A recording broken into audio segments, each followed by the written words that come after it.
going to happen. Absolutely.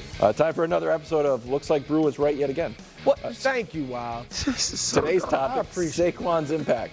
Jeremy Fowler reporting, I've talked to several scouts around the league who believe that Saquon could have that Christian McCaffrey to San Francisco type impact. Wow. Brew, you called this one. And Nick only thought I influenced NBA scouts.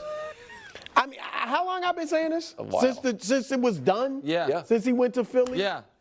All right. This is right on the money. Nothing to push back again. This is right on the money. I know. All right? Like McCaffrey, Saquon is a strong runner. Not quite the receiver McCaffrey is, but still a good receiver out of the backfield. Obviously hadn't had a great quarterback to throw it to. At least McCaffrey had 2 years with Cam Newton.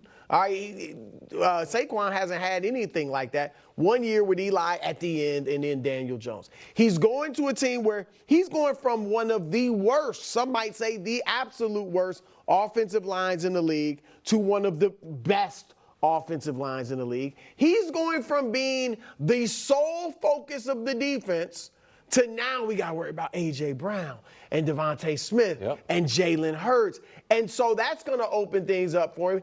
I absolutely believe he can have very similar impact to what Christian McCaffrey did. And here's some numbers to show how similar the two are. These are McCaffrey's numbers in Carolina. 62 rush yards a game. Saquon with the Giants, both played 6 years, too, with those teams. 70 yards a game. Yards per rush, similar. Total touchdowns, almost identical. And now McCaffrey with the Niners, you see the improvements he's had there. The little funny numbers here because you're doing total touchdowns because they're similar, but you're just doing rushing because Saquon had more rushing touchdowns. No, I understand, but you didn't do yards from scrimmage because McCaffrey's such a more valuable receiving threat. And here's why I don't think he's going to have that type of impact. He's not as good of a player. Christian McCaffrey is a borderline Hall of Fame level player. He's got to play longer, but that's what he's been. Saquon Barkley has had one awesome year. I like Saquon. He's had one awesome year, and it was his rookie year. I'll show you McCaffrey was a borderline Hall of Famer when he was with Carolina. No, he hadn't done enough yet, but we thought he was the best running back in the league when they traded for him. The best all-purpose. Derrick Henry might have been the best pure runner, but as far as when they traded for him, that's why they traded, I think, a second, a third, a fourth, and a fifth for a running back. But his problem was injuries. Same as Saquon. Right. Not to mention, Saquon had no help. Okay, but again, how many awesome years have they had? We can show it to you if we can, Dust. Greater than 10 touchdown seasons. McCaffrey 4, Saquon 1, his rookie year. 1,700-yard seasons. I picked that number because 17-game season, 100 yards a game. 4 for McCaffrey, 1 for Saquon. Yards per touch for their career, a full yard better. He's not as good. He's a good player. McCaffrey's a great player. Saquon is very. All right, I just don't. I'm just gonna let it. Everybody likes Saquon. Christian McCaffrey is a great player. He was in legitimate league MVP discussions as a running back. Saquon Barkley was awesome at Penn State, was awesome his first year in the pros, and has been good since then. He's had injury issues. Right, but last year he's got a horrible team. How many running backs on a horrible team where you don't have a good quarterback, your receivers aren't very good, your offensive line stinks? Can I ask a question about How many running backs are doing great things? Saquon, his rookie year, when he was great. Maybe the injury slowed him down. He didn't have a great running or quarterback his rookie year, like you said. Well, Eli was at the end. The Giants' offensive line wasn't great then, but he was great and he overcame it. I'm not here acting like Saquon's not good, but Christian McCaffrey is the best in the league at what he does. 32 scouts in the NFL agree with me. Well, it didn't say every scout. It said several scouts. Several, 32. Maybe you're right. Yeah, Brew right again.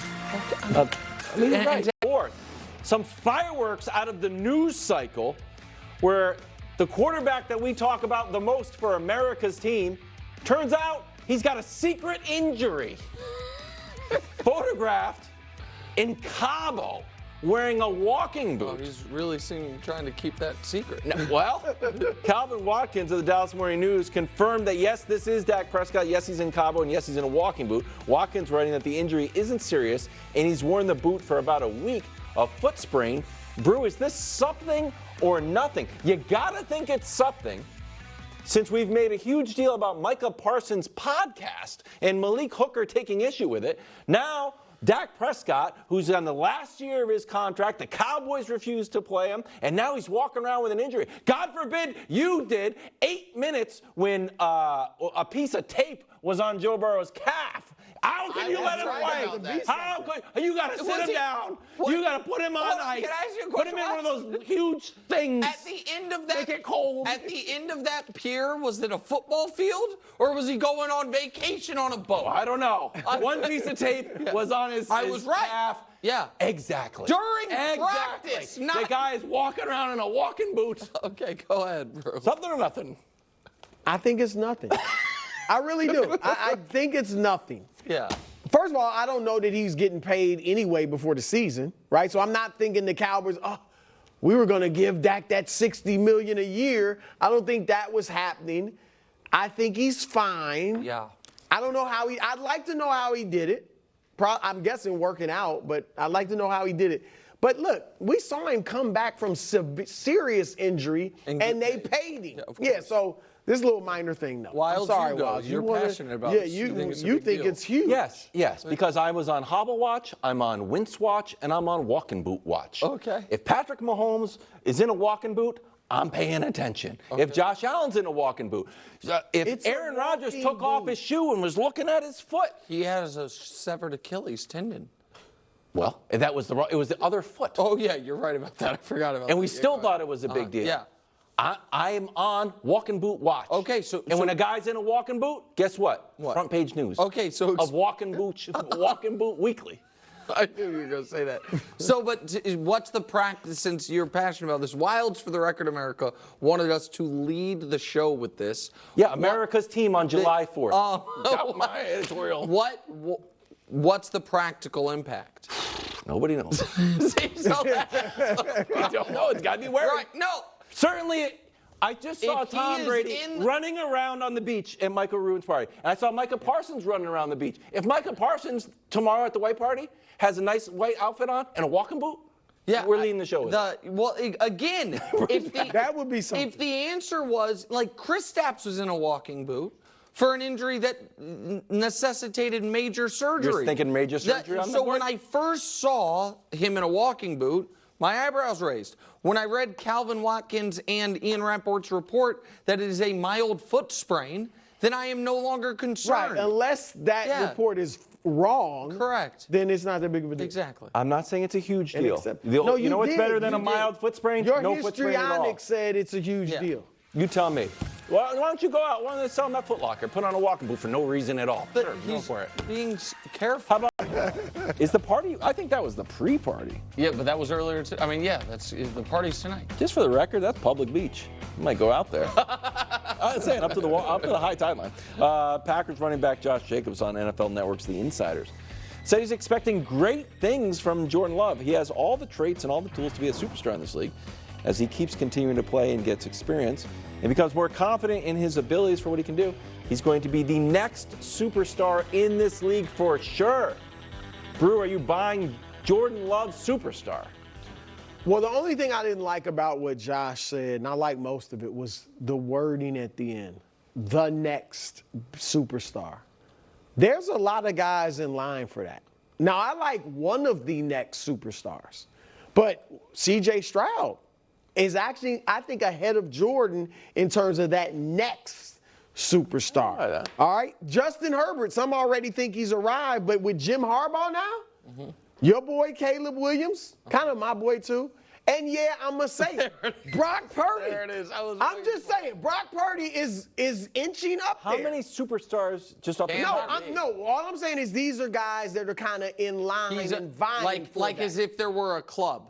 If there was of a club superstars, superstar. they would be in But line he said it outside. like the next, like there's only one, and he's like almost like he's gonna be the next Mahomes. So he's one of that group that has a shot to be the next superstar. But I don't think, Nick, you can overstate how good he was over those last 8 games. The 18 touchdowns, the 1 pick, he beat Kansas City, he beat Detroit, Chicago, which had played well at the end of the season. He beat them. Yeah, and I like what obviously they were young last year, so you just expect guys to get better. Josh Jacobs replacing Aaron Jones, so you got A.J. Dillon still. The receivers he's got great chemistry with, they're good.